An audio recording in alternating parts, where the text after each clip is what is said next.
All right. Hello, everyone. This is Mallory Flowers on behalf of Jennifer Shelton Associates. We are coming to you live from Washington, D.C. Welcome to our webinar Wednesday series, and thank you all for joining us today. Our webinars are held every Wednesday in 2018 at 12 p.m. Eastern Time, and our speakers range from accountants to attorneys and other industry professionals. The full schedule for the rest of the year is on our website and underneath the webinar tab. In the interest of time, we do not take questions. Our speaker's contact info is posted on the last slide, so if you have any questions, please contact the speaker directly. The recordings are on our website underneath the archived webinar tab, as well as on our YouTube channel. And this is just a quick blurb about us. Jennifer Shelton Associates is based in downtown Washington, D.C., and we help both product and service companies with federal contracting. Our clients are domestic and foreign, defense contractors, and civilians. Our services range from market analysis reports to contract vehicles, including the GSA schedule. We can also help you with proposal writing and post-award contract administration. More information about our services and upcoming events can be found on our website. So let's go ahead and dig into today's presentation, which is Procurement Integrity Act, What Info Can You Have and When? And Mark Snyderman is our speaker today. You can learn more about his background on this slide. Thank you, Mark, for joining us today, and I'm going to hand the floor over to you now. Thank you, Mallory. I'd like to thank Jennifer Shelton Associates for the opportunity to speak with you today. We'll be diving into a really important compliance topic for the Procurement Integrity Act. There's two sections to this discussion, and we'll just jump right in. So next slide, please. So the Procurement Integrity Act is found in the Federal Acquisition Regulations, Section 3.104. It is the law that embodies the concepts of the authority for contracting officers, fairness and the fair opportunity to compete, competition, full and open competition, sole source. So PIA is the short term for Procurement Integrity Act. Really governs the behavior for both government and for contractors. Next slide, please. So why is this so important to know? Like anything in government contracting, let's start with the bad. A violation of PIA is pretty nasty stuff, right? It imposes civil and criminal penalties for violations that are up to $50,000 and 5 years in prison for government employees. And for contractors, it could be up to $500,000 and 5 years in prison. You could be looking at suspension or debarment of the company, or even just cancellation of the procurement, which could be highly detrimental to the client, at the government, and could cause lots of agita for you with your customers. So next slide, please. So like I said, there's two main components here. We'll spend most of this afternoon talking about the ban on disclosing procurement information, but we'll also briefly touch on the hiring rules for government employees, since both topics are covered in the PIA, and we should have time to address both for you here today. Next. So what is the ban on disclosing procurement information? The Procurement Integrity Act prohibits disclosure of, and we'll use the real terms here from the Act so that, and we'll define these out for you so you can see exactly what it is you should have and when. PIA prohibits disclosure of contractor, bid, or proposal information, and source selection information. And who does the ban apply to? Well, the ban applies not only to current federal employees, but former federal employees. It applies to contractor employees advising the government on a procurement. So say you're sitting on a source selection board. It also applies to contractor employees who advise the government on a procurement but are no longer doing so. So it covers the gamut of contract employees and government employees when they're working on procurements. Next slide. So what's the problem if you had competitive information? Well, it's really a balancing scale, right? So the entire procurement system is set to try to enforce balance and fairness. So if Company A has a source selection plan in advance of a procurement, they have a distinct advantage over competitor one, and they tip the scales. So the Procurement Integrity Act aims to balance the scales and ensure that no contractor has more information than someone else before a procurement is out on the street. Next slide. So the ban is on disclosing procurement information, and individuals are prohibited from knowingly, and that's in quotes, lawyers love to use quotes around things, from knowingly obtaining or disclosing contract or bidder proposal information or source selection information before a contract is awarded to a person other than a person authorized to receive such information. So what does that mean? If you have contract or bidder proposal information or source selection information, you got to ask yourself, what do I have and why, if you have it before a contract has been awarded. So let's define contract or bidder proposal information and source selection information on the next slide. So contract or bidder proposal information, it's exactly what you probably, you probably know this one pretty good if you're a contractor, right? It's cost or pricing data. It's your indirect costs and direct labor rates, not only yours, but also your subs, proprietary information, and it's any information you mark as CPBI. And that's actually a really good tip for those of you writing proposals. You ought to be marking your data correctly and mark it, and always use disclaimers on your proposals and mark your data as such. Even mark the box that you put it in when you send it to the government. Next slide. Source selection information, that's bid prices, proposed costs, source selection plans. So the source selection plans are the actual plans that the government uses as to how it's going to make its selection in advance of a procurement. Technical evaluation plans, evaluations of proposals, proposal rankings, or any other information that could be marked as SSI under the FAR. Next slide. So what's prohibited? So you're prohibited from paying or promising something of value to a government official to obtain CPBI or SSI to get favorable treatment. That's pretty obvious. That's basically bribery. It's prohibited to intentionally view, hear, or take confidential government information without proper authorization. So if a source selection plan is just sitting on a desk when you're walking by, which it shouldn't be, but it could be, if you intentionally go over and flip it open and read through it, you violated the Procurement Integrity Act. Offering or promising employment or a business opportunity to a government official or his or her family members to obtain restricted government information or favorable treatment. Or obtaining information about a competitor's price, costs, or bidding plans during a procurement period from a non-public source. So, you can use public sources to find or FOIA information about competitors and procurements, but you cannot do it by a non-public source, right? You can't hack their systems, can't talk to their employees and obtain information illegally. This is all prohibited under the PIA. Next slide. So what else is prohibited? Inducing a competitor not to bid on a particular procurement. So that's basically stopping another competitor from going ahead or convincing them that it's not a good idea for them to bid it. And any action, this is sort of the catch-all, right? Any action that the company cannot do directly cannot be done directly through the use of a consultant, agent, or other party. So basically, if you can't do it directly, don't try to do it indirectly. Since the World Cup's, it's World Cup time, and hopefully some of you are watching, and not watching right now, but watching normally. And FIFA is obviously, we've all heard all the stories about FIFA throughout the years. They violated not only Procurement Integrity Act, they violated fraud and abuse.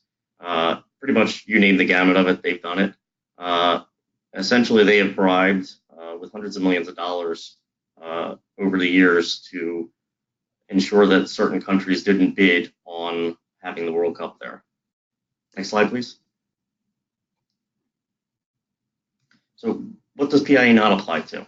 It doesn't apply to disclosure or receipt of information by an authorized personnel. So if the person's authorized to disclose it or receive it, that's okay, right? Makes sense, right?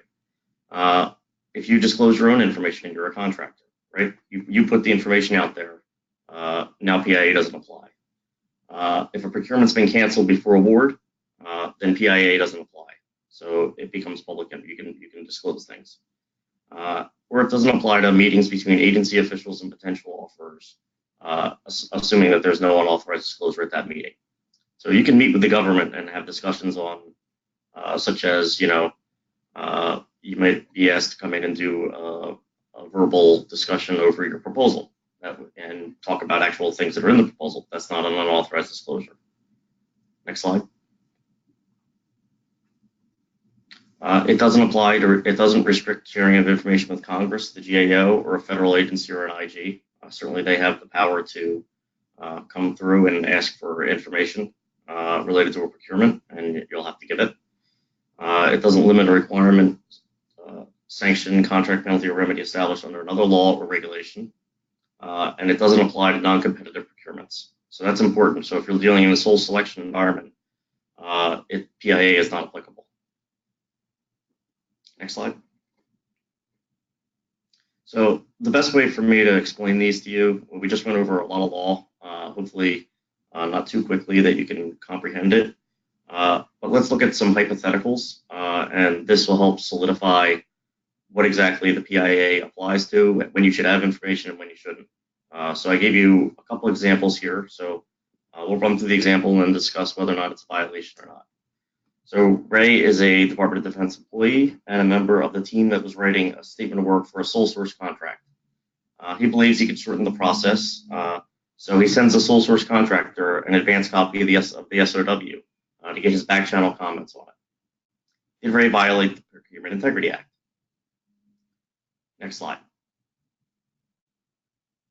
No, he didn't violate the Procurement Integrity Act here because the sole source contract is non-competitive and therefore PIA doesn't apply.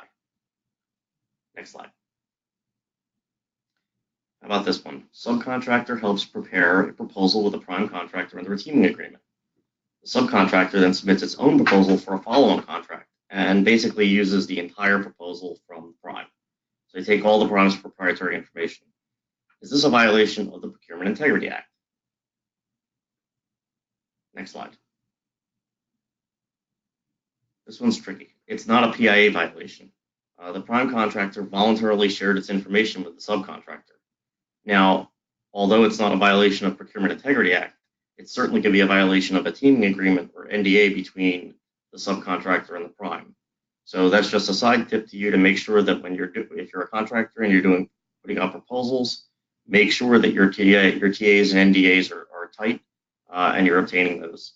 This was an actual case, and it's a DynCorp case, and that's the citation to it if you want to look it up. Next slide. So the Department of Defense inadvertently disclosed proprietary information from an incumbent contractor in the RFP documents and on the Department of Defense web pages. Disclosures contained the incumbent's historical contract information. It then immediately removed the proprietary information. Was this a violation? Next slide. No violation because the information released did not relate to the agency procurement. So because it was old information, it didn't relate to the actual procurement that was here. And the protester, obviously the SNK Aerospace protested this when their information had been released, and the GAO found that the protester couldn't show that the release was done knowingly. So again, we're looking back to the statute and seeing it has to be a knowing release. It can't just be an inadvertent release as it was here. Next slide. There's an interesting case that was a couple years ago. So the Air Force contracting officer inadvertently sent the contractor's point of contact an email with source selection sensitive attachments. Right. So it was an email that went to the contractor, and it had source selection information attached to it. The contractor's POC forwarded it to a bunch of employees. Didn't look at it, just forwarded it along because it came from the Air Force. Forwarded it to the rest of the team that was working on the proposal. Right. Pretty standard. Air Force tried to recall the message about 10 minutes after it sent it. Next slide. The contractor took 2 full days to quarantine that email. So they saw that the proposal, the source selection information was attached to an email, went to multiple recipients that had been working on the proposal. They continued to work on the proposal and didn't quarantine that email for 2 days. Was this a violation? Next slide. Yes, it certainly was. The Air Force Suspension and Debarment Office concluded the contractor's conduct was in violation of the Procurement Integrity Act. The contractor was suspended for its conduct after disclosure. If you don't know what suspension is in the government contracting world, it's essentially economic jail. You're suspended from bidding any more contracts. You can finish out work, but you're suspended from bidding anything new. And it could be agency-wide or across agencies. The suspension was only lifted after the contractor could show that it implemented an ethics program and had much better procedures in place to identify when it had information it wasn't supposed to have. So exactly what we're talking about today, what do you have and when to have it. This contractor had a bunch of information it shouldn't have had, and it didn't do the right thing when it got it. So that's a critical, this is a good case to think about in terms of the whole discussion today. Next slide. So let's turn to the hiring rules. These are we'll just do a few slides here on the hiring rules. They're pretty straightforward overall, but they are part of the Procurement Integrity Act. So I thought it would be good to add these in, even though it's not directly related to the information you're holding, but they are definitely interrelated in terms of your compliance and your requirements to provide an ethical and responsible contract as an organization. So the hiring rules basically say that a government employee who is personally and substantially participating in a federal agency procurement that is in excess of the simplified acquisition threshold. It used to be 150,000. It recently changed to 250,000. Sorry, I didn't update my slide. In excess of the simplified acquisition threshold, and who contacts or is contacted by a bidder or offer in that procurement regarding possible non-federal employment. So essentially, what are we saying here? You're a contractor. You're bidding a job. Putting in a proposal. There's a government employee working that particular procurement. They have significant participation in putting the procurement together, and you contact them to say, hey, you want to come work for me? Next slide. What happens? That contact must immediately be reported to the Government Ethics Office by the government employee, and the government employee has to reject the employment opportunity or disqualify him or herself from further participation in the procurement. Any offeror is no longer a bidder, or all discussions about employment have been terminated. So this is pretty serious stuff for the government person. So you can really put your customer in a bind and also throw the procurement into a real tizzy if you violate this rule. Next slide. So what are the restrictions on government employees? Some people call these revolving door restrictions. You may have heard that term. It's a 1-year ban on a government official from accepting compensation from a prime contractor that has been awarded a competitive or sole source contract as an employee, officer, director, or consultant after that official, so after the government person has served either as the procuring contracting officer, a source selection authority, a member of the source selection evaluation board, or a chief of financial or technical evaluation team. Next slide. The ban also includes program managers, deputy program managers, or administrative ACOs, or administrative contracting officers, as long as the official who personally made decisions on awarding contracts, subcontracts, modifications, task or delivery orders, they established overhead or other rates, they paid or settled claims. So it's essentially anyone that applies, and it only applies, this is critical, right? It only applies to contracts in excess of $10 million. So if you're dealing in sole source contracts that are smaller dollars, or not even sole source, but it's competitive, this ban, the government ban, does not apply, right? So it only applies to larger contracts over 10 million, and it's essentially most employees, government employees that are working on the procurement and throughout the process of issuing task orders and mods and overseeing that contract. Next slide. So again, we'll do a couple quick hypotheticals because it helps drive home the concept. So Linda is the deputy program manager over a major technical engineering services project. The project was a sole source contract to XYZ for technical engineering services, and it was in excess of $10 million. So 2 months after assuming the position, Linda left the government and is then offered a job working for XYZ in the same general area. So the same conceptual, same part of the company for XYZ that was working on this contract.